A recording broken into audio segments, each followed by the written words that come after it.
Roll call of officers. I will note that all trustees are present and accounted for. October the 5th, 2021, 7:30, 2350 Market Street. Approval of the minutes. So moved. Second.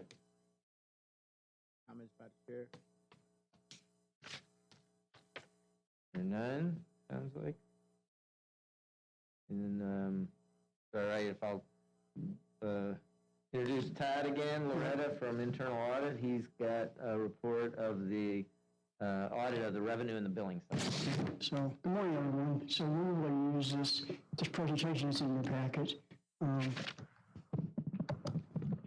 So we'll go ahead and open the page, go to page slide 1. First, I just want to start off with a little overview of the audit coverage around the whole finance area. Next month, the external auditors will be here with the financial audit statement package to present to you guys. And they're a completely different group than my group, so I kind of want to make sure you understand the differences. So when they're doing their work, you look at this, that's the whole finance area on that slide. They're looking at everything in there as it relates to the financial statements and the general ledger. They're looking at the processes that affect the financials. Their main focus is the financials in the general ledger. And when we do our work, we hit individual areas, but we dig much more deeply into the process and the procedures. If you look on the left-hand side, you can see accounts receivable. That's what we're doing the revenue audit in this report. That's the report we're going to talk about today. We also do a collections audit. We did that in 19. We have another one coming up next year. Move over to the middle there, you see we did a purchase to pay audit that we presented to you guys in March. That's a kind of an accounts payable audit. And then we did a project accounting audit back in March of 2020. And we're currently in the preliminary stages of planning a procurement audit or a purchasing audit. So we again, we look at individual, we dig deep into the processes. And we don't focus as much on the financials because we know that they're looking at those every year. So I think the combination of them doing what they do and what we do, I think you get some pretty good coverage around this area. So hopefully it helps some of the newer trustees to understand how this works. With that, let's move on to slide 2. At page 2, so the last time we looked at this revenue area was back in 2017. The district service area is about 520 square miles. You have the city and the county involved in that. The population served by the district is 1.3 million. There are three water companies within the district service area. The city of St. Louis Water Division, you got Moran, and you got City of Kirkwood. Now, each one of these water companies provides data to the district to facilitate the billing process. Go on to page 3 or slide 3. The district utilizes a system called ECIS Plus, which is provided and maintained by a third-party service provider. The system was put in production in September of 15. It replaced a previous version of this. It was just called ECIS at that time. The new version is ECIS Plus. It is actually a much better system than they had before. The accounts receivable division consists of about 30 team members. They're located up on the 4th floor. Plus, there is a customer service call center that consists of approximately 20 individuals. And they are provided by a third-party service provider. And so when a customer calls in, this is the team they talk to first. They provide the customer service. And they're actually up on the 2nd floor, but near IT. They have their own room they sit in. Let's move on to page 4, slide 4. As far as service revenues, FY20 were $430 million, FY19 was $400 million.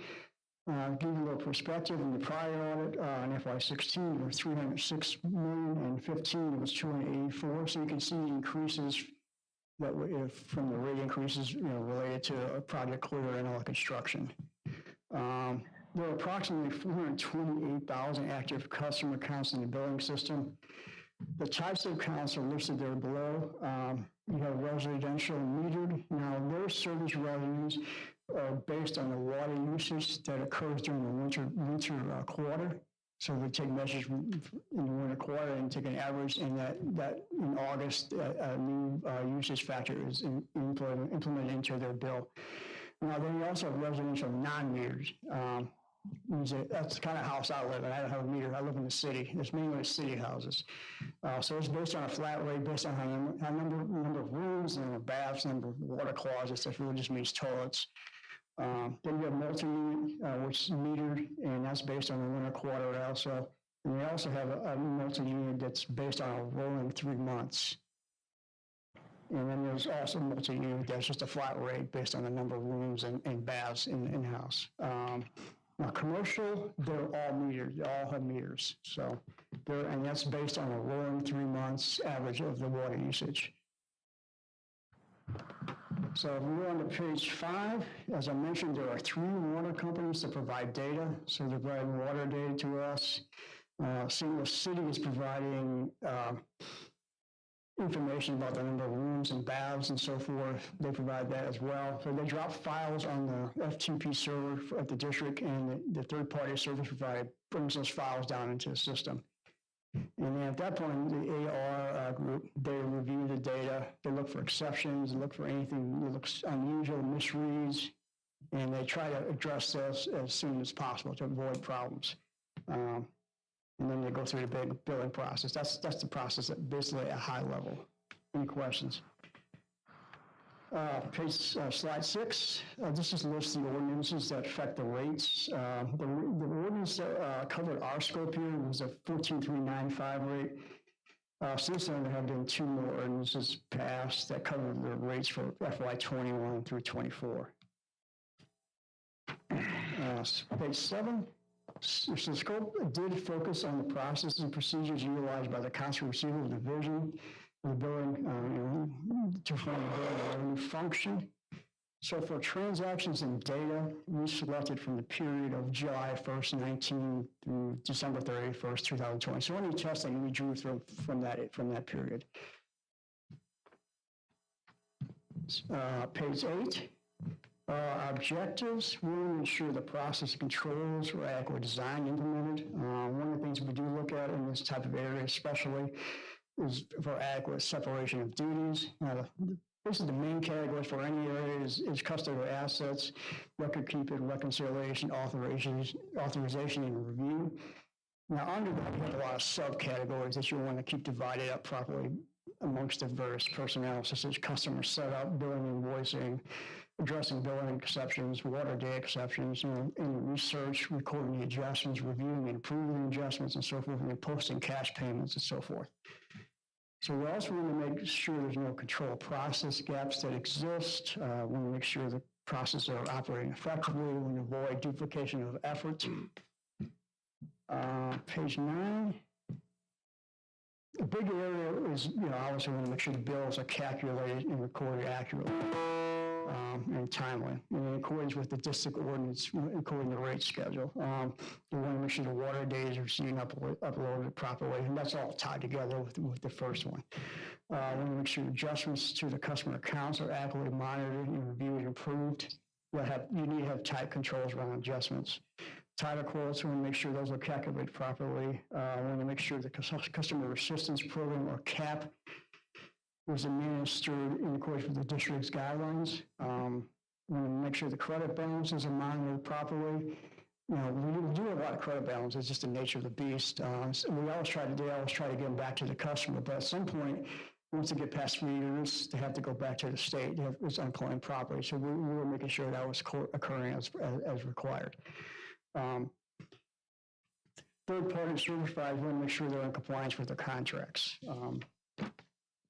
Methodology on page 10, how do we go about doing this audit? We did obtain access to the billing system. We spent a lot of time in the system, actually, in the system, reviewing and doing research in the system. We did also obtain access to the title quote system. We reviewed the rate ordinances, reviewed the contracts with third-party service providers. We did a lot of walkthroughs with the personnel. Spent a lot of time on this audit doing walkthroughs. We used Teams most of the time because we couldn't do the in-person walkthroughs. Covering a lot of the same areas I just mentioned in the objective section, so I'm not going to repeat that. Slide 11. So we did obtain data directly from the billing system, as well as water data files. We dropped that into our data mining software and did a lot of testing using our data mining software. We were able to write scripts to tell the system how to test. And so we tested the various components of the bills, the base charges, the volume charges, flat rate charges. Now the last four there, those are all related to our industrial commercial customers. You have extra strength surcharges, compliance charges, reduction factors, special discharge fees. I'll explain a little bit more later about that. A lot of that data that enables that billing process comes from what we call DEC, that's our Division of Environmental Compliance, that's part of engineering. So as part of this, we did test the completeness and accuracy of the water data as well. So let me give you some examples on page 12, so you can kind of see in your mind's eye what the bills look like. On the left here, the flat rate for a residential property. As you can see, there's a base charge, and the base charge is the same for every customer. So base charge, any customer you live at, the base charge should be the same. You can see they're being charged by the number of baths, number of rooms, number of water closets. And move to the right, you can see there's a metered residential bill. Base charge is the same. Now the volume charge there is based on the previous winter quarter. They took an average from the winter quarter, and that's how they got their 5 CCFs. Going to the next page, page 13, this is an example of an industrial commercial customer. Now, their bill is a little more complicated. You look down in that yellow section, you can see there's a return volume factor. That's what that is. Say a customer, say InBev, Anheuser-Busch, not all the water they're bringing in is actually going back into our system. So it's going into the product, it's going into the beer. So there's a reduction factor they apply. That comes from DEC. They do tests and take measurements and reduce the volume factor by a certain percentage. So in this particular case, the reduction factor is 0.48. And you can see they end up with 764 CCFs. So that's how their volume charge is calculated.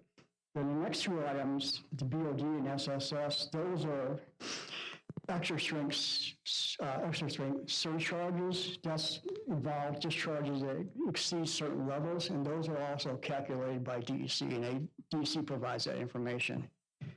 And the last item is the compliance charge, and that's also comes from DEC. That is determined by how many sample points they have, and how many inspections we have to do based on the size of the entity. So any questions there? Page 14, methodology, finish this up. So we did review and test the monitoring and processing for exceptions. We did test the adjustment process, looking for proper reviews and accuracy. We tested the CAP program. We wanted to make sure there that there's adequate documentation supporting the enrollment of a particular customer, make sure the income was calculated properly and applied against the program, the income guidelines properly, and also make sure they're renewed every 2 years. That was an issue we had in the prior audit. The renewals were not happening on a regular basis, and this time it was much improved. They have a very good system in place now. Also want to make sure the discount was accurately reflected on the customer's bill. So we did also test the mathematical accuracy of the title quotes. That came out good. And reviewed and analyzed the listing for customer credit balances as well. So any questions? Slide 15. So as far as the overall results, this went really well. We saw a lot of improvement from the last audit. It was 4 years ago, 4 or 5 years ago. I guess it was 4 years actually. At that time, Marion, I guess, had just been here a year. So he was just getting kind of his feet wet, and they've made a lot of improvements since that time. They've made a lot of improvements in the process. It's much more structured. They're really staying on top of the water data, and that's a huge part of the billing process. So we had a satisfactory opinion. We did identify one opportunity for improvement. That was around special discharge billings. If you remember way back, that's one of the items that is a collaborative effort between finance and DEC. So we'll talk about that in a second. So Slide 16, so again, a little more about this process, how DEC and AR work together. So DEC, there's a part of DEC that's called the Industrial Pretreatment Group. Their job is to monitor and kind of keep an eye on these industrial customers in our district. So they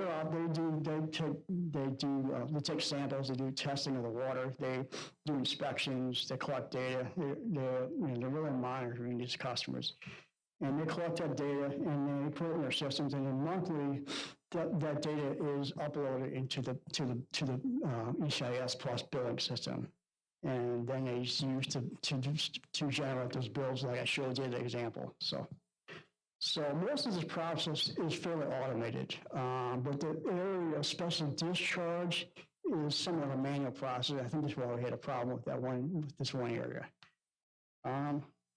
So let's move on to page 17. So we go to page 17. So this is an example of a special discharge bill. And what special discharges are, they're for isolated extra strength discharges. In other words, there are a lot of companies that have extra strength discharges on a regular basis. This is where a company might have one here, maybe 3 months later. A lot of times they're doing remediation, maybe some tanks or something on the ground. They have to do discharge into our system. So at that point, DEC goes out, they take a look, they have to get permission from us to do this. And then DEC takes some readings and they determine what the charge is going to be. So what we saw, if we go to page 18, we tested 19 of these billings to make sure that these, all these bills were actually being billed. Of the 19, we found that 4 billings were missing in the system. They did not bill. Excuse me. So again, it really involves a communication process between DEC and finance. So our recommendation is that just like we did, just kind of do a reconciliation, take the report from DEC and go through it quarterly and make sure everything on that report's been built. So I think it is that simple to fix this issue. It's a pretty minor issue. So any questions?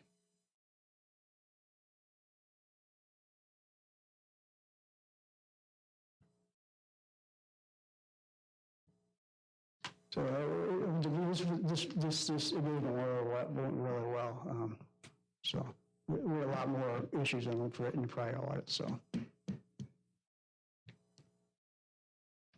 Right. Of course. I appreciate it.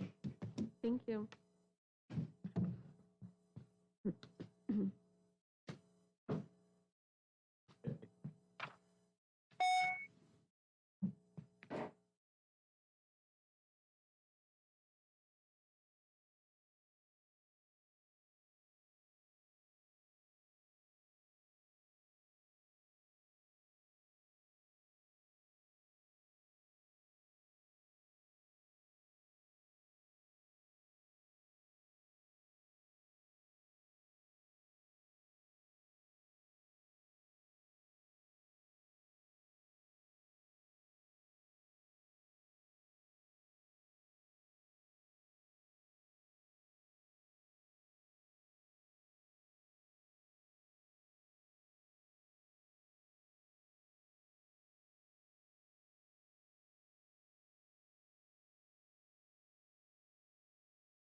22nd meeting of the Program Management Committee for the Metropolitan Sewer District. Can I get a roll call? Note all trustees are present. Can I get approval of the minutes? So moved. Second.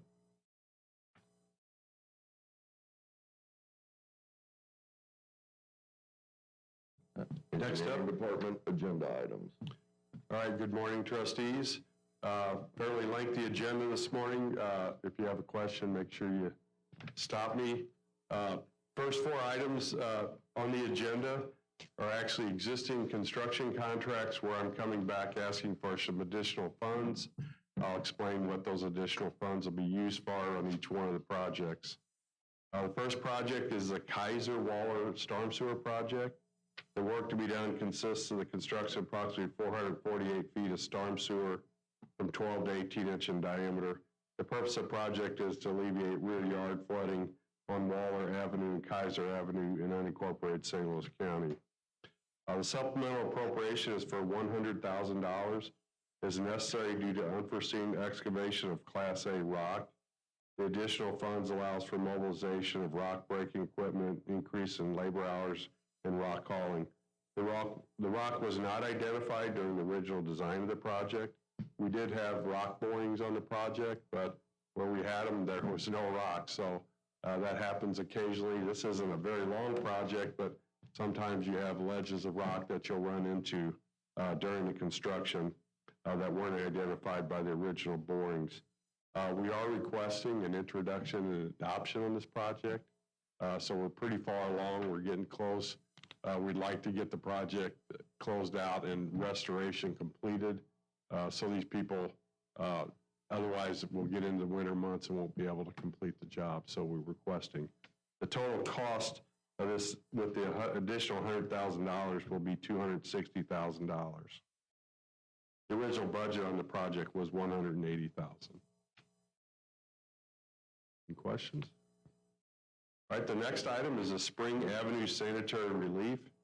This action appropriates additional funds for an ongoing construction project that's being constructed by Waymar Farms Incorporated. The work being done consists of approximately 2,600 feet of sanitary sewers, 6 to 8 to 48 inch in diameter. The purpose of the project is to alleviate wet weather building backups and to remove a sanitary sewer overflow.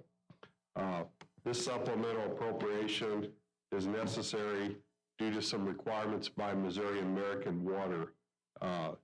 With the lead service line that exists out there, one of the requirements now, basically by law, that's mandated that if a lead service line running from a main line in the street to a house is disturbed, then it's required to be replaced by law.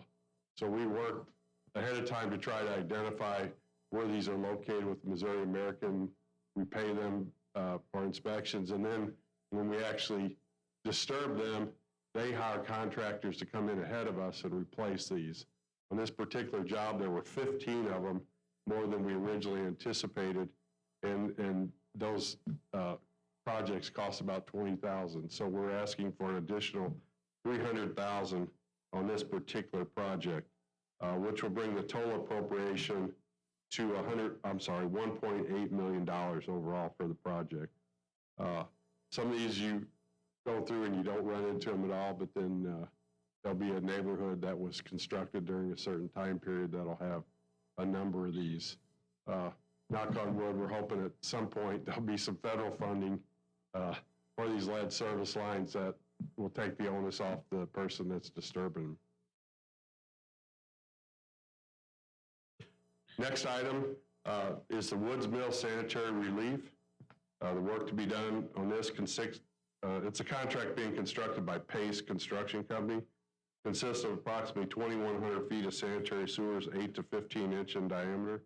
The purpose of this project is to reduce building backups and overcharged sanitary sewers. This supplemental appropriation is for $110,000. Is necessary due to additional costs, again, with regard to rock excavation. The amount of rock encountered exceeded the estimated quantities. The appropriation covers the additional cost, again, for the removal of this material. Staff, we are requesting on this one, similar to the last one, introduction and adoption at the October 14th meeting, again, so we can restore these people's homes and move on. Most of this rock's been eliminated, and we're getting the additional funding to complete the project. One of the things on here, this is a fairly long project, and we had a number of borings.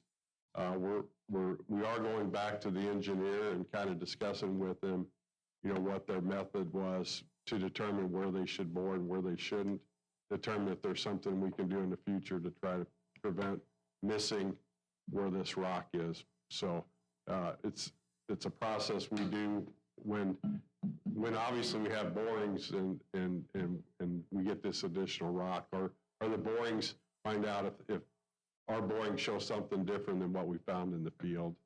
Was it because we were off the alignment more or whatever? So we do look into these to try to determine, but in reality, regardless, you're still going to have to pay to remove that rock. All right, the fourth item for extra additional funding is the maintenance yard vehicle storage building. That's at our Mentor facility. This project is being constructed by Gershenson Construction, and it consists of construction of a maintenance yard vehicle storage building, which will house 10 of our Vector trucks. During the winter time, to keep these trucks in the water they use from freezing in the winter time. In addition to that, there's an existing building that we had purchased from a school district that's adjacent to this building. The reason I mention that is because it came into play here with regard to the extra funding. The appropriation is for $200,000. And again, this is an extra cost that's being incurred due to Missouri American Water. They're requiring a newer large service than we anticipated to the building.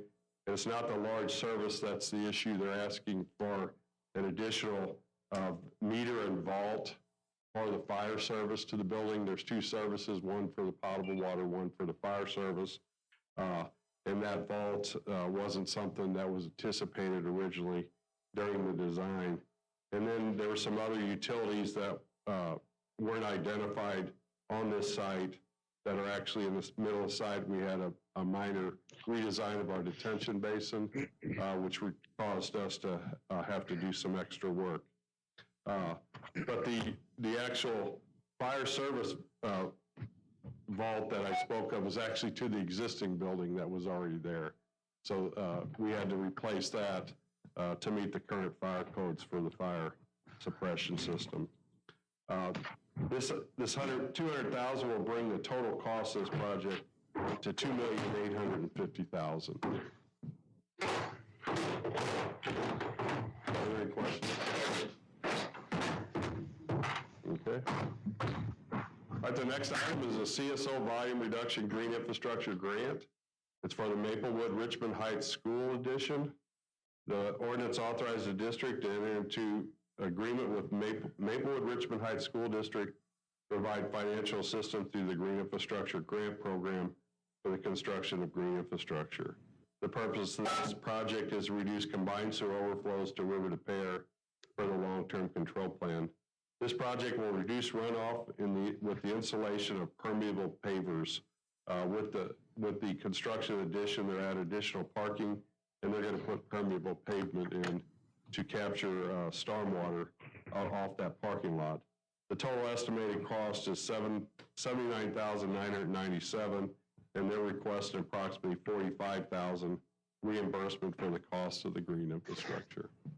And there is a map that goes along with it, kind of shows the location of the school, just west of Big Bend and north of Westchester in the city of Maplewood.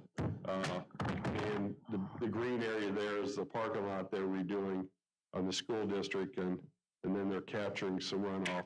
And the big blue teardrop there to the left, or water drop, is actually a detention basin. So what they're doing is capturing water before it gets to that detention basin and putting it into the ground. All right.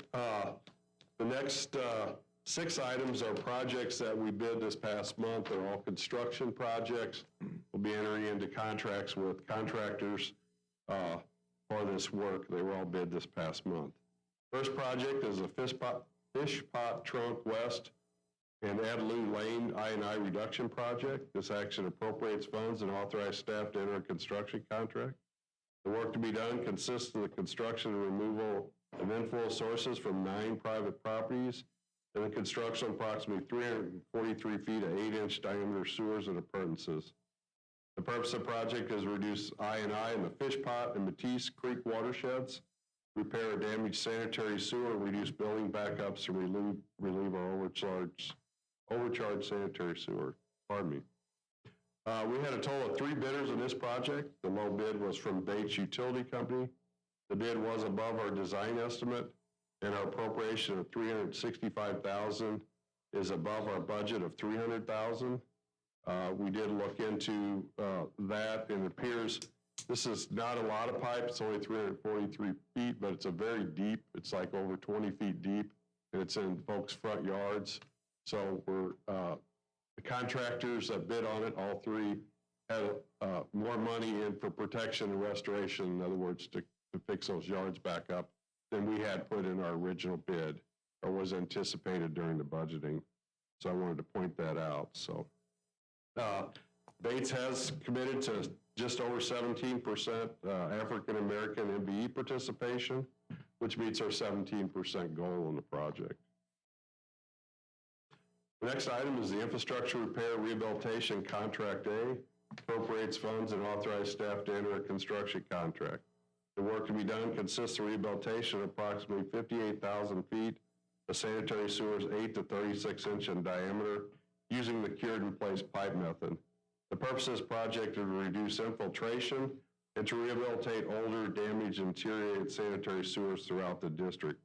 The sewers are identified through our annual CMOM inspection program done by our operations group. The district, we received 2 bids. Only one was deemed responsive. One of the bids had an error, which then in turn caused it to not meet our MBE requirements. So the sheet will show one responsive bidder. It was from In Situ Form Technologies. The bid was below our design estimate, and our appropriation of $2.3 million is below our original budget of $2.5 million. In Situ Form is committed to 10% minority and 10% women, which meets our goal. Those are the MBE and WB requirements for projects that we fund using state revolving fund loan dollars, where we're borrowing the money from the state at lower interest rates.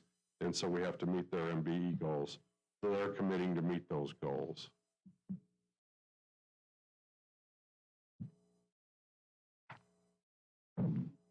All right, the next item is the Bellevue Avenue Lateral Sewer. Authorize staff to enter into a construction contract. The work to be done consists of construction of approximately 254 feet of sanitary sewers, 8 inch in diameter and appurtenances. The purpose of this project to replace and upgrade a common lateral among 6 properties on Bellevue Avenue in the city of Richmond Heights. The district received 3 bids for this project. The low bid was from Gardner Contracting. The bid was below our design estimate, and we will be encumbering a total of $270,000 from our existing infrastructure repair funds. In other words, we're doing this with dollars we appropriated at the beginning of the fiscal year in July. It's a $7 million appropriation.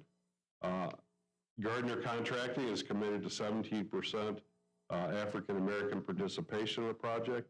I do want to mention this is the first job that Gardner's doing as a prime contractor. They've done a number of jobs as a subcontractor for some of our bigger contractors, and they've also done some work in our small sewer program. So this is it's kind of a backyard project. It's not real deep construction, so it'll be a good project for them. And they'll be required to complete this job before they'll be allowed to bid another one. All right, the next item is the South Broadway at Merrimack Combined Sewer Replacement. This action appropriates funds and authorizes staff to enter a construction contract. The work to be done consists of construction of approximately 650 feet of 12 inch to 30 inch diameter combined sewers and approximately 1,000 feet of 12 to 24 inch diameter storm sewers and appurtenances. The purpose of this project is reduce street flooding and basement backups and to alleviate wet weather surcharging in the combined sewer system in the city of St. Louis. The district received 6 bids for this project. The low bid was from Understall Contracting Company. The bid was below our design estimate. Our appropriation of $1.5 million, which includes $350,000 for utility relocation, is equal to the budget for the project. Understall Contracting is committed to just over 19% African-American participation on this project, which meets the 17% goal for the project. Next item is the Trevillion 20 and 50 sanitary sewer replacement. This action appropriates funds and authorizes staff to enter a construction contract. The work to be done consists of construction of approximately 418 feet of sanitary sewers, 8-inch in diameter. The purpose of this project is to alleviate building backups to remove and replace a deteriorated sanitary sewer. The district received 4 bids on this project. The low bid was from Understall Contracting Company. The bid was below our design estimate, and our appropriation of $475,000 is over our budget for the project. It includes $35,000 for utility relocation.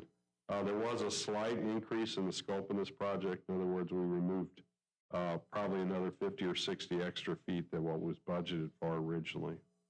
The Understall Contracting is committed to 17.13% MBE African American, which exceeds the 17% goal for the project. Next item is the Lapadera El Camaro storm sewer improvement. This action appropriates funds and authorizes staff to enter into a construction contract. The work to be done consists of construction of approximately 1,160 feet of rock lining and appurtenances. The purpose of this project is to alleviate creek bank erosion along properties of Lapadera and El Camaro in unincorporated North County.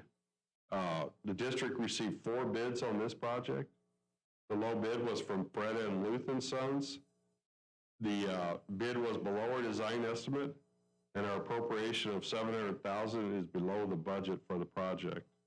Freda and Luth is committed to 17.45% MBE participation, which meets our 17% goal for the project. All right, the next 3 items are actually reimbursements to municipalities. 2 as part of our OMCI grant program, and the third is a cost share on a district project where the municipality is performing the work and doing additional work. First project is Coldwater Creek OMCI reimbursement program for the city of Florissant. This ordinance authorizes the district to enter into agreement with the city of Florissant for stormwater expenditures where revenue is collected by the Coldwater Creek OMCI subdistrict. The eligible stormwater expenditures include storm sewer and inlet construction, drainage improvement, stream bank stabilization, erosion control projects, clearing or cleaning under bridges or cleaning detention basins, stormwater planning or engineering costs, and other stormwater related expenses appropriate as determined by the district. This City of Florissant project is the golf club storm sewer repair project. The city is contracting for design and construction of services, approximately 645 feet of storm sewers and appurtenances. The estimated cost of the design and construction is $100,000, and the agreement provides for reimbursement up to $100,000 for that project. The next item is a University City OMCI reimbursement program with the City of Olivet. This ordinance authorizes the district to enter into intergovernmental agreement with the City of Olivet for eligible stormwater expenditures where revenue is collected in the OMCI subdistrict in St. Louis County. The eligible stormwater expenditures I mentioned in the previous are the same for the OMCI as they were for the Coldwater OMCI. This project is the University City Llewellyn to Price Road Channel Improvement Project. The city will contract for engineering services to complete the design study and develop plans for construction of the bank protection on a tributary to the southwest branch of River de Pere. The estimated cost of this work is $75,000, $196, and this agreement provides for the reimbursement of up to $75,196. The actual project is going to cost more, but they're utilizing the funds that they have available to get started on the project, and they're asking us to hold future funds that they're eligible for under the grant program. Once they build up, they'll construct the project, so it'll be for several years. So we'll more than likely be back for additional grant in addition to the money they're going to put into the project. Next item is the Timber Trail Briar Ridge Channel Improvement Project. This ordinance authorizes the district to enter into an intergovernmental agreement with the city of Frontenac. The city of Frontenac is having channel improvements designed and constructed to address creek erosion and yard flooding along Timber Trail, Timberwick Drive, and Briar Ridge Lane. The city's project includes approximately 1,300 feet of channel improvements utilizing riprap, wrapped earth, and boulders. The estimated cost of the channel improvements is $826. This agreement provides for the reimbursement of up to $249 to the city of Frontenac for partial reimbursement of the construction costs. There are 13 benefiting property owners.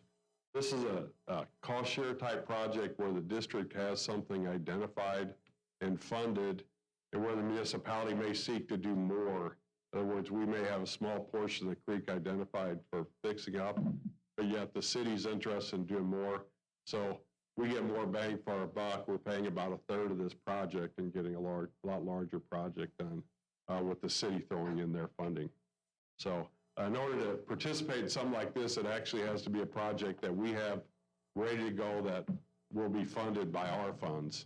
In other words, if it's something farther out, you know, it may not match up with their needs at the time. All right. Now we're going to get into a series of design projects and general services agreements that we have coming up this fiscal year. The first one is a general service agreement for facility and sewer design, Contract B. This action appropriates funds and authorizes staff to enter into a design contract. This ordinance authorizes the district to enter a 1 year with one option year with GHD Incorporated for planning assistance of various projects in the capital program and in the operations budget. This project consists of condition assessment of remaining useful life of small sanitary combined storm sewers and the treatment plant projects as needed throughout the district to support our ongoing planning efforts. This contract is for a total maximum amount of $350,000. There were 4 other proposals that we considered for this particular contract, and GHD was the selected consultant for the job. If you'll note, the appropriation of $350,000 is $100,000 over what we had put in the budget, $250,000. When we were negotiating with GHD on this project, if you remember, last month we had a large storm event, primarily hit the city, and we were on the news for geysers down on Arsenal and Vandeventer, where water was shooting, 50 feet in the air. That's our combined system being surcharged.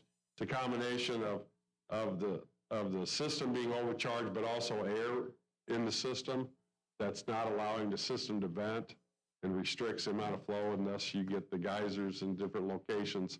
We're going to utilize that extra $100,000 request of Brett and the operation group to see, one, the system probably overall is we're still going to have that when you have these extreme events. What we want to do is look to see if there's ways to vent to mitigate those issues, or at least get them in an area that may not impact folks. So that's why the extra $100,000 in this particular project. The next 3 items are general services agreement for property appraisals.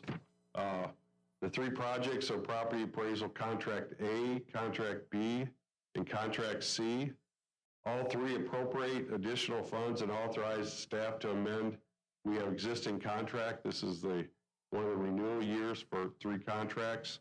The ordinance authorizes the district to enter into Amendment 1 with Real Estate Analysts Limited, Mueller and Neff Real Estate Appraisers, and Volkert Incorporated for property appraisal services associated with the acquisition of easements and property rights by negotiation or condemnation.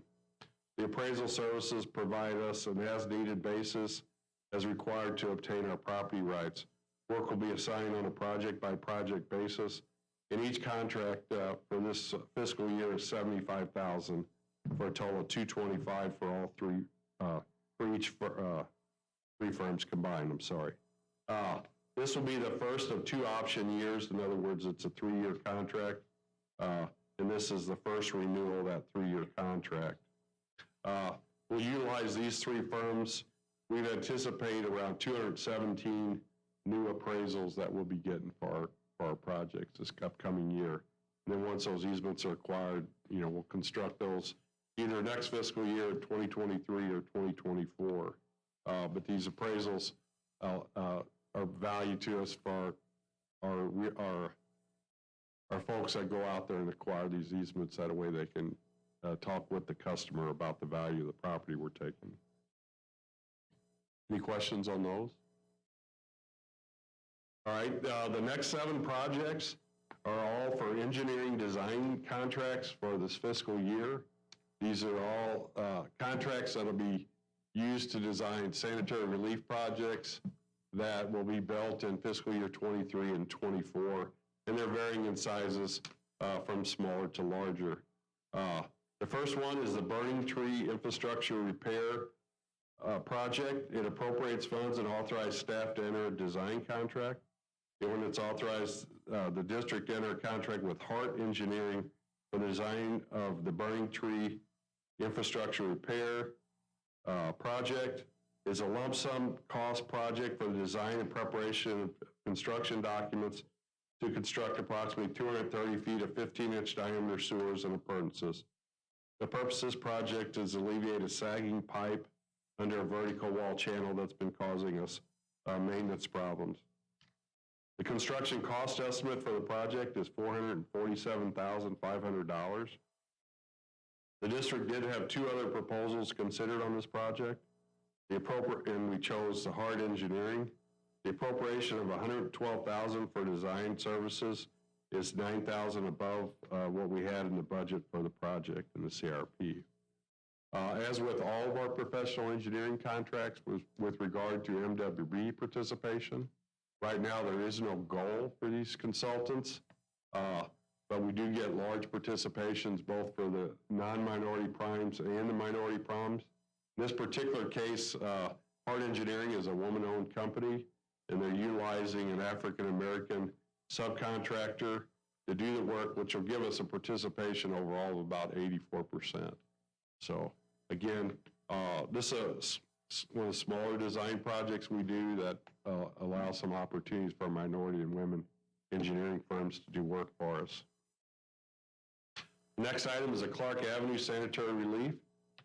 It appropriates funds and authorizes staff to enter into a contract with Calman Engineering for the design of the Clark Avenue sanitary relief project. Clark Avenue sanitary relief is a lump sum cost project for the design and preparation of construction documents to construct approximately 1,270 feet of 18-inch diameter sanitary sewers. The purpose of this project is to alleviate wet weather building backups and overcharged sanitary sewers. The anticipated construction cost estimate for this project is approximately $1.6 million. There were 2 other proposals considered on the project. The appropriation of $303,000 for design fees is $20,000 below the proposed funding for the project presented in the CRP. Another project here where our prime, Calman, is actually a woman-owned company. So with them coupled with the M3, which is an African-American company that's a sub to them, we're getting approximately 88% MWB participation on the project. Next item is the Conway Road Sanitary Relief Project. This action appropriates funds and authorizes staff to enter a design contract. This ordinance authorizes the district to enter a contract with Hanson Professional Services for design of the Conway Road Sanitary Relief. It's a lump sum project cost for the preparation of construction documents to construct approximately 880 feet of 8 to 15-inch diameter sewers. The purpose of this project is to alleviate wet weather building backups, and overcharged sanitary sewers. The construction cost estimate for this project is $512,000, and it's anticipated to be built next fiscal year. There were 2 other proposals considered on the project, and those are listed on the board write-up.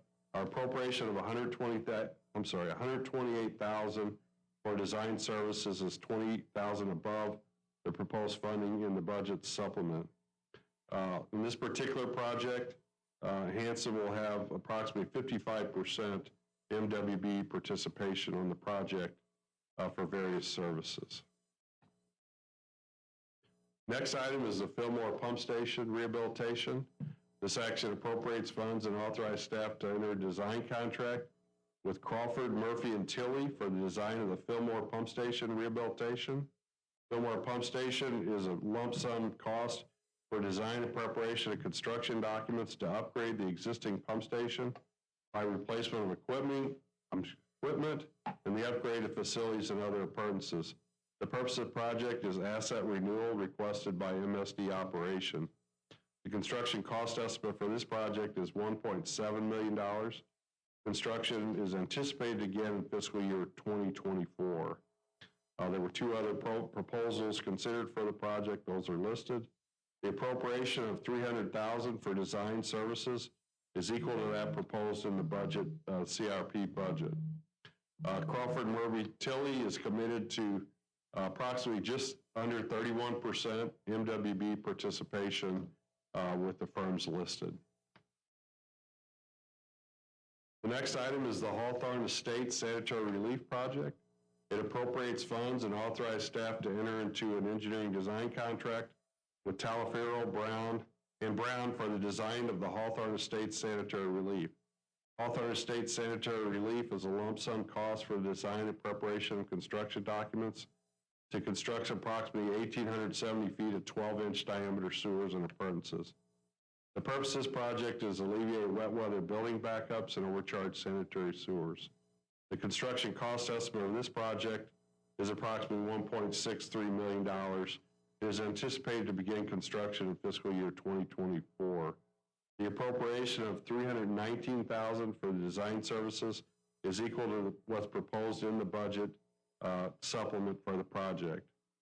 Talaferro and Brown is a minority-owned company and are utilizing a number of other firms to participate in the project, both minority-owned and women-owned.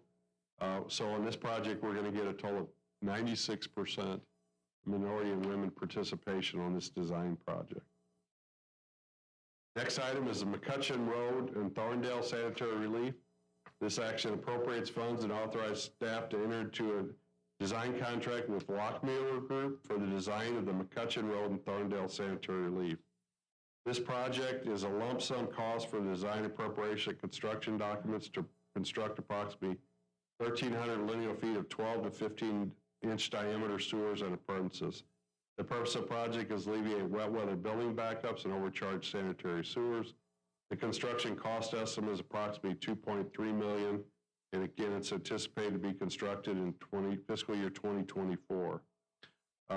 The appropriation of $376,000 for design services is $29,000 below the proposed budget for the project presented in the capital program. Lockmuir Group is committed to just under 27% minority and women participation to assist with the project that they have plans.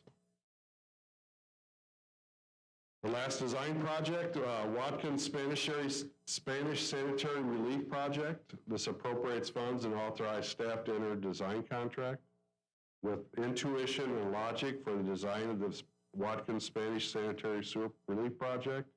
This is a lump sum project for the design and preparation of construction documents to construct approximately 2,300 feet of 27-inch diameter sewer and appurtenances. The purpose of this project is to alleviate wet weather building backups and overcharged sanitary sewers. The construction cost estimate for this project is approximately $2.3 million to be constructed in fiscal year 2024. The appropriation for design services is $28,000 below what was presented in the budget supplement. Intuition and Logic is committed to approximately 28% minority and women participation on this particular project. And finally, the last item on today's agenda is the Power System Study Project. This authorized staff to exercise option year 1 of a professional service agreement for power system studies and arc flash assessments. The resolution authorized the district to enter into amendment and exercise option 1 year with Ross and Barazzini. This is a 5-year contract, so this is the first option year. The resolution authorized the purpose of this project is to provide district staff with the ability to assess existing electrical power lineups at district facilities and assist district staff in safely operating electrical power lineups. Studies will assess the electrical hazards in the workplace, provide PPE equipment selection guidelines for district employees based on the arc flash hazard risk. The proposed resolution will be for option 1. There's no appropriation of funding. It's funded from their annual operating budget, and they're anticipating annual costs of about $200,000 to do these studies. Mr. Nikasison? Okay, is there any other business? That it? That's it. Thank you, Rich. Our next meeting is scheduled for Tuesday, November 2nd, 2021.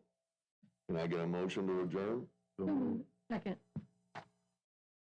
We will get ready for the Finance Committee meeting. Thank you very much.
271st meeting of the Finance Committee.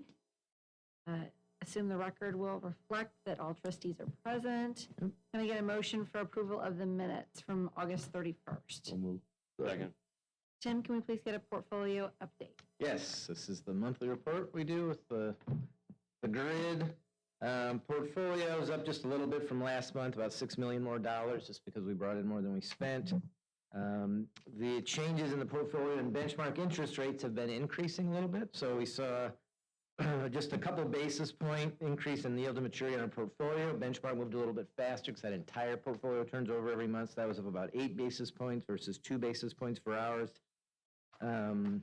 Weighted average maturity for our portfolio was up about 20 basis points. We went a little bit longer on some investments, but didn't really change the mix a whole bunch. We had a little bit more. So that was in the upper left and the upper right sector allocation. Federal agencies and commercial paper are up just a little bit from last month, but not a big change in the allocation overall, all within the policy limit. So that's the big thing. We're within policy. And then just a reminder, the maturity distribution on the bottom right, the red is the benchmark, the blue is ours. We stay a lot shorter than the benchmark. Benchmark's only 1 to 3 year treasuries. We stay shorter because we use that cash to fund projects and operations and that sort of thing. And so that's why our weighted average maturity is typically lower than the benchmark. So what we saw with the benchmark, well, it didn't go up a lot. It did go up a little bit faster than ours, and we've talked about this too. As it goes down faster than us. As it goes up, it'll go up faster. So if we continue to see rates rise, you'll start to see that gap between the yield to maturity in our portfolio and the benchmark start to close. But right now, we still have about a 30 basis point advantage over the benchmark. Any questions on portfolio update? All right, next item is mine. Also, I don't have a presentation here. I just wanted to give you a verbal update on the forward delivery placement bonds we talked about 2 months ago. So if you remember, this is the one where we're actually going to lock in rates soon and then issue the bonds, the refunding bonds in about 5 years, 4.5 years. So we've completed negotiations with the bank. We're planning to set the rates this week, hopefully tomorrow. Interest rates have moved against us, so the savings that we talked about a couple months ago aren't as robust, but they're still pretty significant. Just to give you kind of orders of magnitude, and they're within the parameters right now that were approved. Although one of the parameters is getting close, so that's something that we'll monitor. So when I came to you 2 months ago, we assumed a true interest cost on the bonds of about 3.1%. As if we issued, or if we locked the rates today, it'd be about 3.5%, which is a pretty quick move in a couple of months based on where rates have been. The parameter is 4%, so we're still well within that. 2 months ago, the one way that we measure the refunding savings is a percentage of the refunded bond, the par amount. There's about a 15% savings 2 months ago. Today, it's a little bit over 10%, and 10% is the limit that we set in the ordinance. So that's something we'll have to monitor, and if interest rates move up before we lock in rates, which we're hoping to do tomorrow, then we would have to wait because that's not what was approved. So that's kind of an update on where we are. The savings, overall savings, I think was roughly $25 million over 20 years. Now it's a little bit under 20, between 19 and 20. So still almost $1 million a year for the 20-year duration of these bonds. Not insignificant. Just a little bit, few $100,000 a year less than what it was a few months ago, but still a good saving. So just wanted to give you an update on that. Any questions on that? Okay, and I'll make sure to let you know when the rates are locked in. Next 2 items are Marion's. Thank you, Tim. So the first item relates to 3 resolutions to extend contracts with collection attorneys. In 2020, we issued a bid for collection attorneys to assist with the collection of delinquent customer accounts. The contract was awarded again to 3 firms and contained provisions for renewals up to 4 option renewals. Just to give you an idea as to what the collection agencies collect on our behalf, in FY20, they remitted to us approximately $18 million. Now, we do pay them 16% of the amount that they remit, which for fiscal year 20 was about $2.8 million. The collection agencies are the last step in our collection process. We go through a series of processes that we use. We collect internally by sending out reminder letters, reaching out to customers to remind them of their obligations. And then we use collection agencies also to assist. And then again, the final step is the use of the collection attorneys. So what we're asking the board to approve is the renewal of a one-year option for the three agencies. Are there any questions that I can answer? Thank you.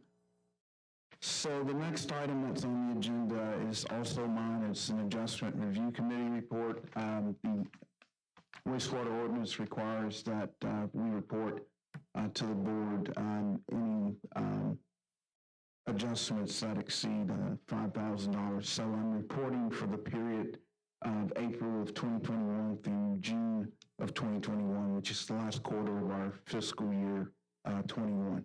So on the report, you'll note, or you'll see that there's a grand total of 46 adjustments that netted out to a positive $110,300.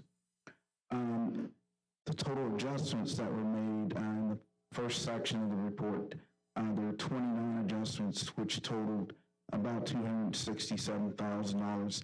Most of those were water agency adjustments, and as Todd presented earlier, we get water data from three water companies, so we often get adjustments that we have to make. In this particular case, these adjustments netted out to a positive $296,000, meaning that we actually ended up billing customers more. Down in the write-off section, you'll see that there were 16 sheriff's sales during the quarter, which totaled $148,000. We had one settlement of approximately $8,700. And in the last section of the report, in the other column, these are actual billings that we made to the Bridgeton landfill, 3 billings totaling $30,000, and 2 billings to Missouri American Water, which totaled approximately $697,000. Are there any questions regarding the activity report adjustment summary that I can answer? Yeah, thank you. Those are all the items that I have. Trustee Fair. All right. Thank you, Marion. Thank you, Tim. Our next meeting is tentatively scheduled for Tuesday, November 2nd. May I please have a motion to adjourn? So moved. Second. Thank you. Thank you. If you'll keep the move up, we'll switch over for the Stakeholders Committee.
Welcome to the Stakeholder Relations Committee meeting, the October meeting, and if I could get a roll call.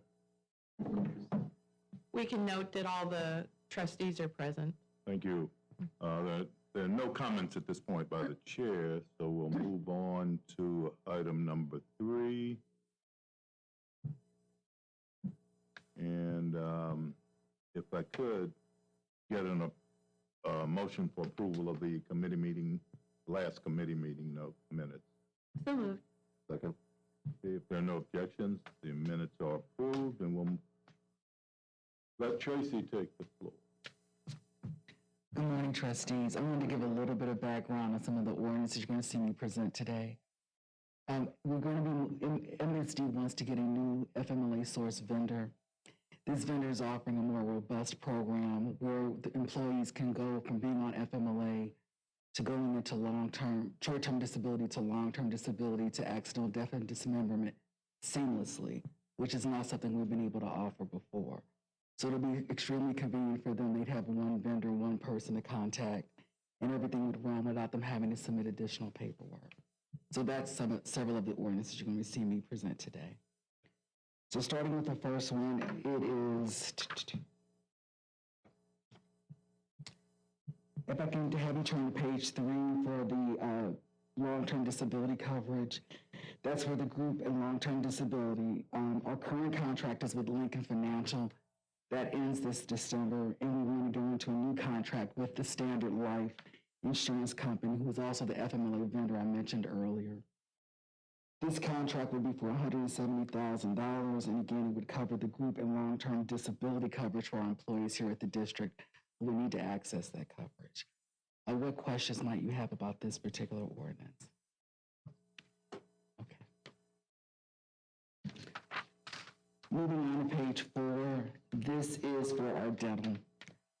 Our current plan with Cigna expires at the end of December 31st. We're going to enter into another contract with Cigna for dental, if approved. The cost for that is going to be $171,000, and it will be going into the next year, for the next 3 years for the dental. Questions about this Cigna dental coverage?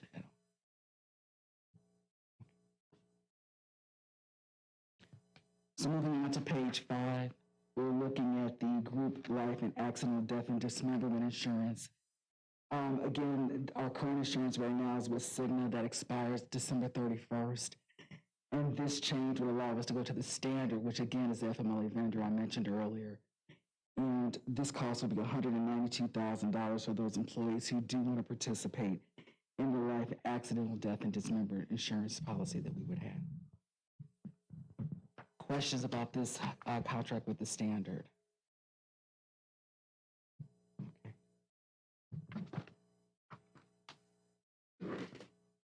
And the last ordinance is with the FMLA administration provider. Currently, right now, our FMLA services are handled by a company called FMLA Source. As I mentioned earlier, they don't have the same robust program as the standard. We'd like to move to the standard, and they're going to provide all of the FMLA administration for our employees who need to engage in that service. We want this contract to start in January. And the cost for the administration is $14,100. Questions at all about any of the ordinances I presented for FMLA and the life, death, dismemberment, long-term disability? Okay. Okay, before you step down, Tracy, I want to thank your organization for providing the information on the MSD Friends and Family Vaccination event. And if no one else has any question, or could you take a moment and just kind of make sure we understand what the procedures surrounding that event are and how it applies to us? Absolutely, I'm glad you asked. So MSD is offering 2 dates for vaccinations if a person is interested in getting the COVID vaccination. At this time, Pfizer is the vaccine that will be offered. The dates are on Saturday here at the district in this particular room. It's going to be from 10 to 1 o'clock on October the 9th and October the 30th.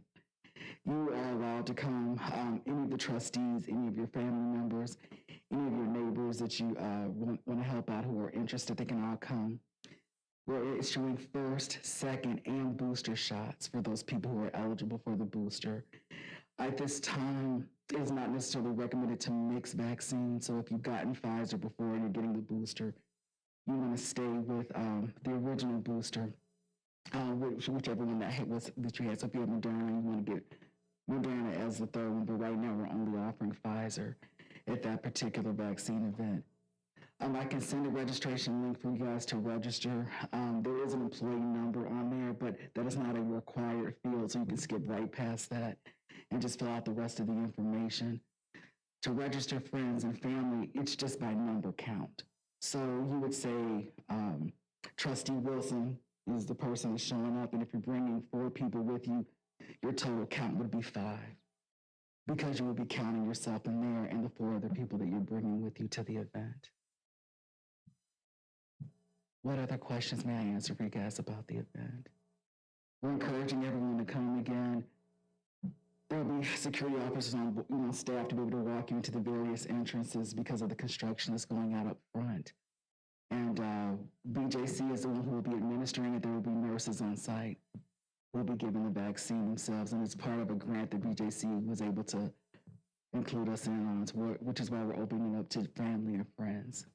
Is the booster available on both Saturdays? Yes, it is. Thank you. Great question. It is available on both events. What other questions may I answer? There are no other questions. Well, thank you for your question, Trustee. Another thing, and I know Tracy stressed this with the employees, if you don't register, you can't just show up. So the registration ends Wednesday, end of the day tomorrow. So if you want to do it, you do need to sign up by the end of the day. And we can register if you'd like. We can make it easy if you want. If anyone here wants to be registered, I can quickly get you registered. That's not an issue. You can do it today, is that? I can do it today. Okay, thank you. Okay. Put me down for 3. I'll have you down for 3. It's done. Okay. Okay, thank you again, Ms. Coleman. Ms. Paradis, how are you today? I'm great. Great, I'm great. great. I'm on the other Great to see side your this smiling time. face, and we Thank look you. forward to the information you want to share with us. Okay, I'll be happy to present it.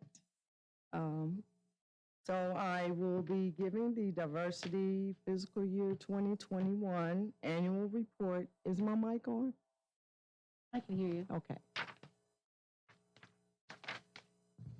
The annual report covers construction and design capital projects along with the small contractor program, as well as our community benefits agreement, diversity programs, and updates for our agreement.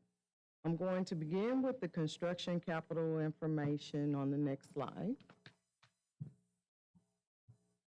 In construction, we had 87 project awards worth $273.3 million.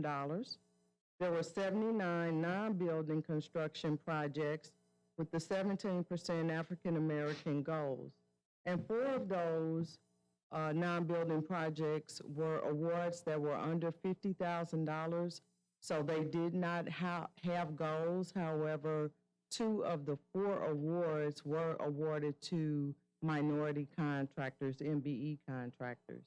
And we also had 8 state of Missouri funded construction projects that fell under the 10% minority and 10% women goals.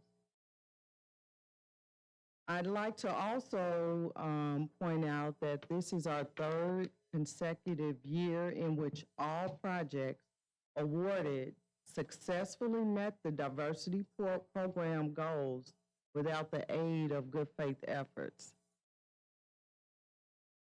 And in terms of the commitments for the $273.3 million in awards, $75.3 million, or nearly 28% of those awards went to MWBE contractors. And the information at the bottom of this chart represent actual dollars paid to MWBEs. MSD paid out $60.8 million, or 26.42% to MWBEs, and that number is an increase of $7.3 million from the previous year. Next slide. Next is our capital construction workforce information. To the left are the current MSD goals of 30% minority, 7% women, and there's a 40% apprentice training goal on building and non-building construction projects when training is taking place on our project. The state-funded projects have workforce goals of 14.7% minority and 6.9% women for projects that exceed $10,000. On the right are the various hours worked on each program and the number of active projects that was included for our fiscal year 21. The building and non-building projects had a combined total of 546,281 hours on 123 projects. And there were 48 state-funded active projects that worked 174,814 hours. And in the next slide, you'll see a breakdown of the minority and women apprenticeship participation that took place on those active projects that were active during that time period. The numbers at the top represent the total hours worked for minorities, women, and apprentices. Minorities represent 27.28% of the hours worked, and women represent 7.4%. 63% of the total training hours worked were done by minorities and women. So there's a great deal of training taking place on our construction projects with the efforts of using minorities and women in that training process. And the chart here gives participation levels when the 30% minority and 7% women construction program workforce goals are applied across all of our capital construction projects, including the state-funded ones. The minority participation hours experienced a slight shortfall reaching the 30%, while women participation exceeded the 7% by slightly over 2,800 hours. Contractors far exceeded the 40% goal on the training hours. And in the next chart, the workforce participation over the past 3 years is demonstrated here. You'll notice that the minority participation has been pretty consistent with nearly reaching that 30% over the past 3 years. However, where we continue to see gains in participation is with the women participation on the construction project. This is the third consecutive year that MSD has met or surpassed the 7% women workforce participation goals as well. If there's no questions, I'll move on to the design construction information. In design, there were 15 contract awards totaling $10.4 million, with 5 of the $10 million, or 50.68%, committed to MWBEs without any goals in place. MBEs received $4 million and WBEs $1.2 million of the $10.4 million. In the middle of this chart, you'll notice that 43.77% of payments worth $16.7 million were made to diverse companies. MBEs were paid $13.3 million, or 34.75%, and WBEs received $3.4 million of the total payments. At the bottom of this chart, for design local office workforce with goals of 18% minority and 32% women, minorities represent 16.35% of design professionals working on MSD projects, and women continue to surpass the 32% goals and came in at 36.61%. Now, the next slide will demonstrate the most recent 3 years workforce utilization for design services. While the women goals have been consistent with exceeding the local workforce goals, the local offices have struggled to reach the 18% minority goals. However, MSD is committed to identifying opportunities to assist with our local office design professional workforce numbers. So we'll be focusing on strategies that will assist us in getting the minority participation up to the levels that we see the women participation in design services. Next is our small contractor program. There are several benefits for small contractors participating on the small contractor program. Small contractors use this program to gain valuable experience doing sewer work and to help build their capacity so that they're eventually able to compete for the more complex work on our project. Sanitary projects came in at 34.82% of the total $3.3 million spent in the area of sanitary sewers. On storm projects, 25.25% of the $2.6 million went to MWBE.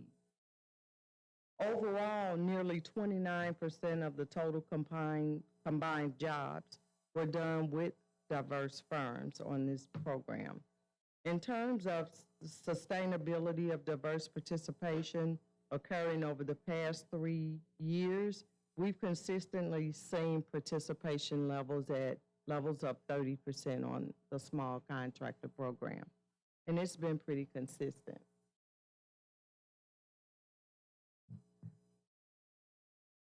Next, I'll cover information for our community benefits agreement.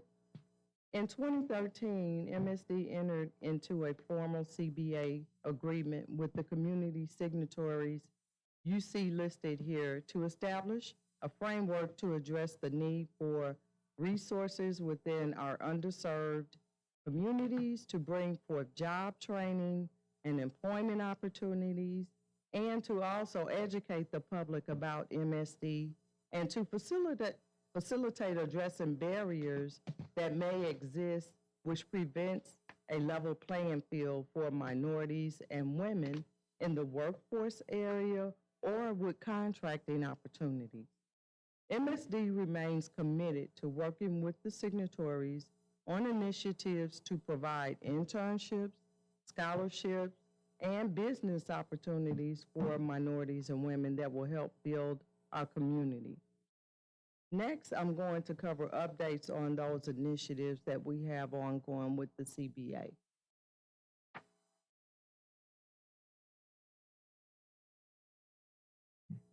MSD met with the CBA signatories on April 16th. The agenda items covered included workforce development, diversity annual reporting, and the pending disparity study update. Future planned agenda items include the First Source Hiring Program, workforce development initiatives, the disparity study update results, and future program changes and recommendations that may come as a result of the disparity study update. The next 3 slides will cover updates on diversity programs and initiatives. First is the Workforce Development Job Training Program. The Building Union Diversity Program, or we know it as BUD, began in 2019 to provide a training gateway for women, minorities, economically disadvantaged adults, and high school students.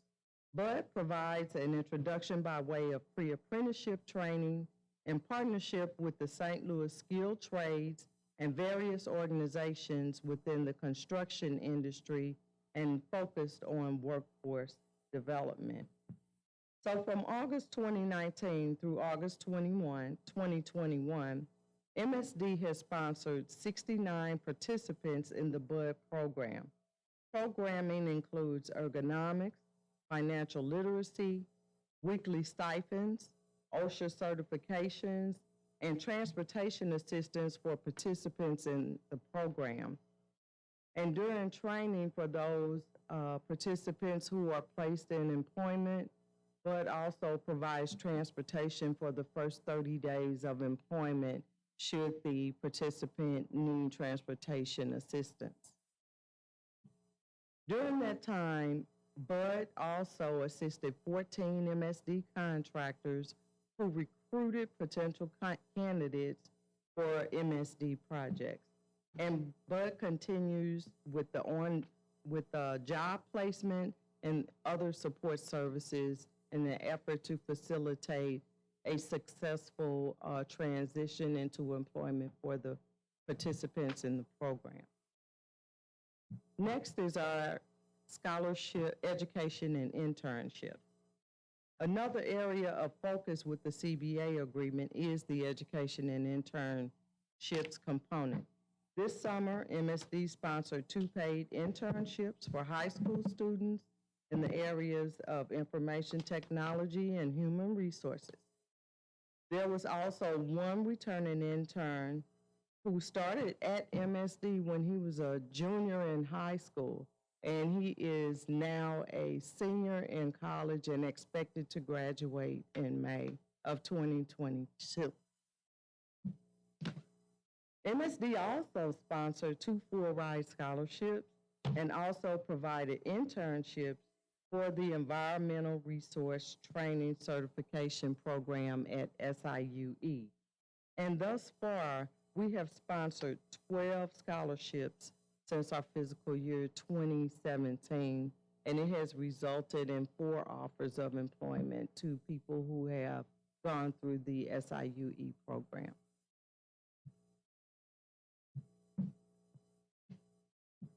And then finally, I'd like to cover the update for the disparity study.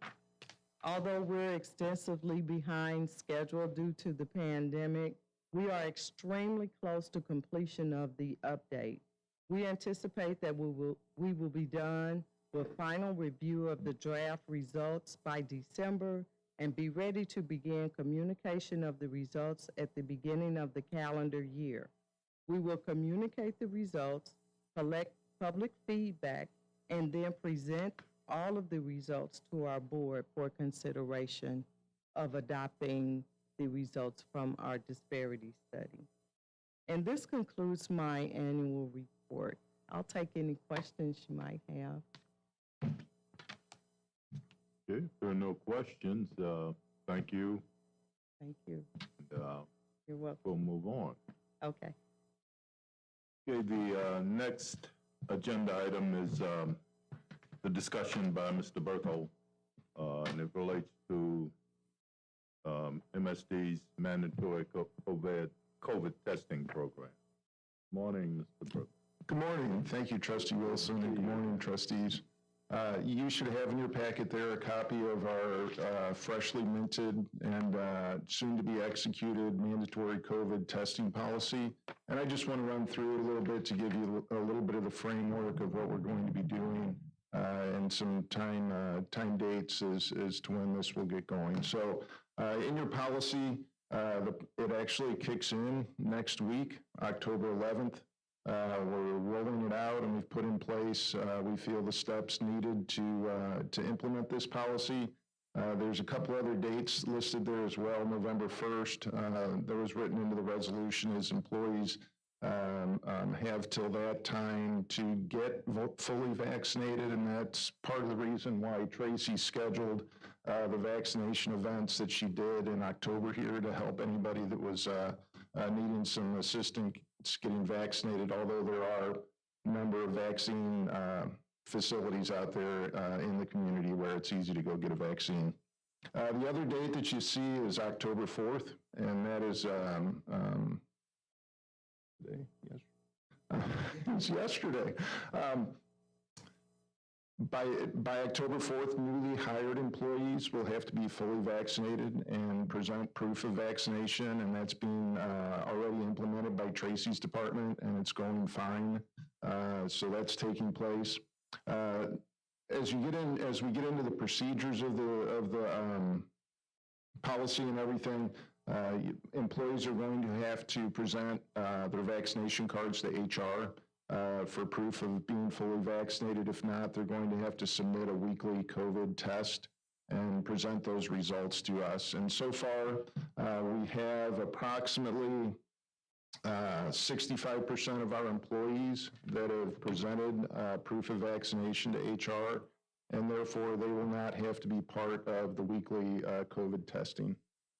As you go through the complete policy, and I'm not going to read everything here, the weekly COVID testing procedures, we have set a Wednesday by noon for employees to submit their results to us. We have established an email address where employees can either take the results that they get from the testing, the email, the result that they get from a testing facility and just forward it to that email address, or they can come in and scan their piece of paper and submit it there. It's an email address that's controlled by HR, so the information will be confidential and won't be shared. And then once we've reviewed it, the information will be deleted. We're not going to put it in the employee's file or anything like that. Employees will be allowed to use some of their accumulated leave balances as they go out and get these tests. So for example, if someone works today and leaves an hour early, they'll be able to put down 1 hour of sick leave or vacation leave to make up that hour of time. This policy also covers in Section 3 contractors working on our facilities, and you'll see in the policy 3 different tiers. There's contractors that work on a daily basis very closely with our employees. At this facility or some of the other facilities, think of the housekeeping contractors. They would need to be in compliance with this and submit a weekly affidavit to us attesting that they are in compliance with our policy.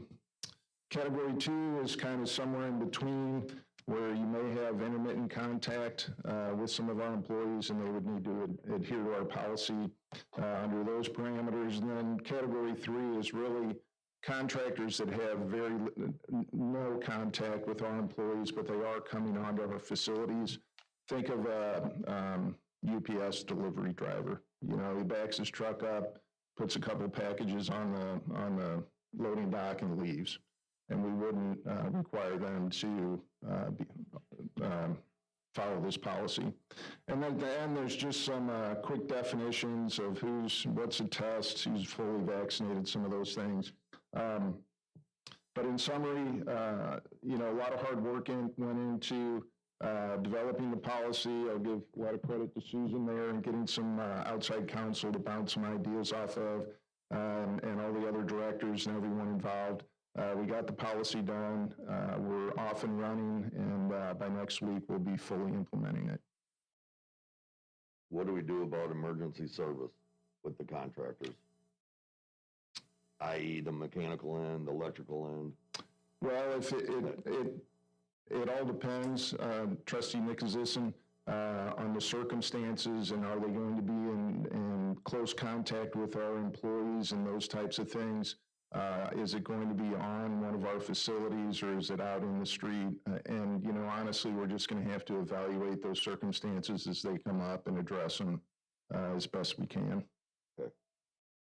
One of the items we did discuss as directors was, in those type of instances, is it possible for MSD staff to vacate those premises for the time to do the emergency work, then allow them to leave, disinfect, and let them come back in? So that just lends itself to the case-by-case thing that Brett was talking about. So we do realize that's out there. It's just not possible to do kind of a blanket to cover every contingency. So MSD will work with the contractors to an extent.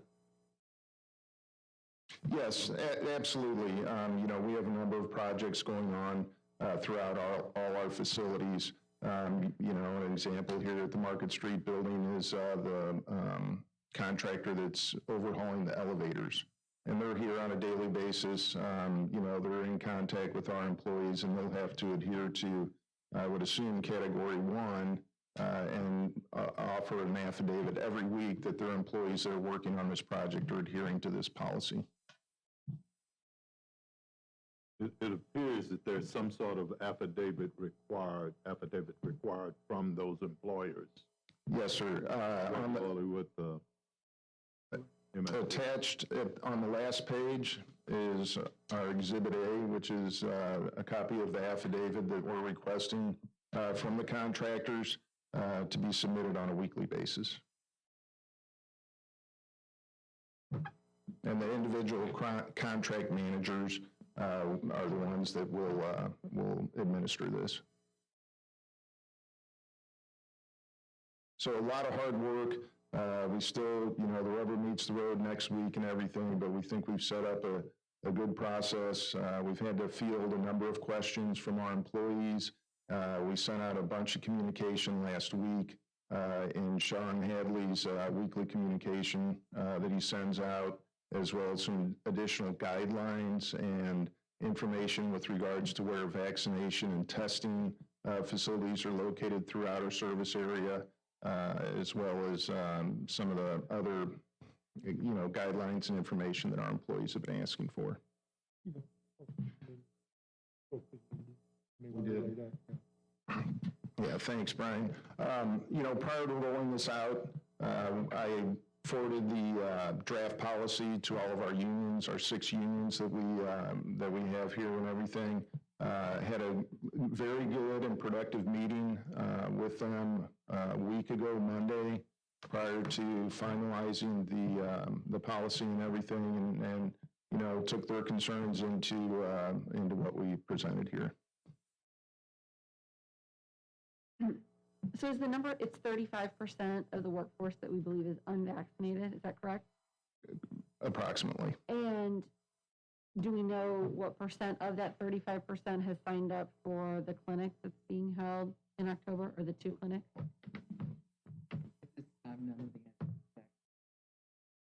None, 0? Oh, wow. Well, but they have until tomorrow to register. They have until end of the day tomorrow or noon tomorrow to sign up. What we've seen lately, we think, is a number of folks registering with HR that were previously vaccinated, but just hadn't for whatever reason come in and shown their vaccination card to HR. A couple weeks ago, I think we were at about 55%, and currently now we're about 65%.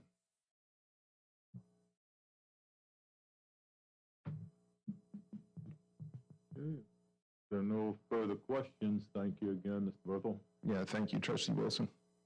And what I would ask to do is a motion to move into closed session to discuss personnel actions under paragraph 610.02, section 3. So moved. Second. Okay. Yes.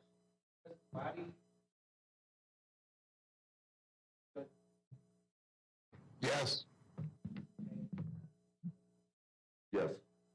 Yes. Yes. Yes. Trustee Waddy, if you will stay on, we'll drop everybody else off of the Teams meeting, and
Motion to come out of closed session. Okay, there are no objections, we're out of closed session. Our next meeting will be, is scheduled for Tuesday, November the 2nd. And with no further business, I'll entertain a motion for adjournment. So moved. Second. Been a pleasure of my life. Motion. Meeting adjourned. Thank you. Thank you. Thanks, everybody.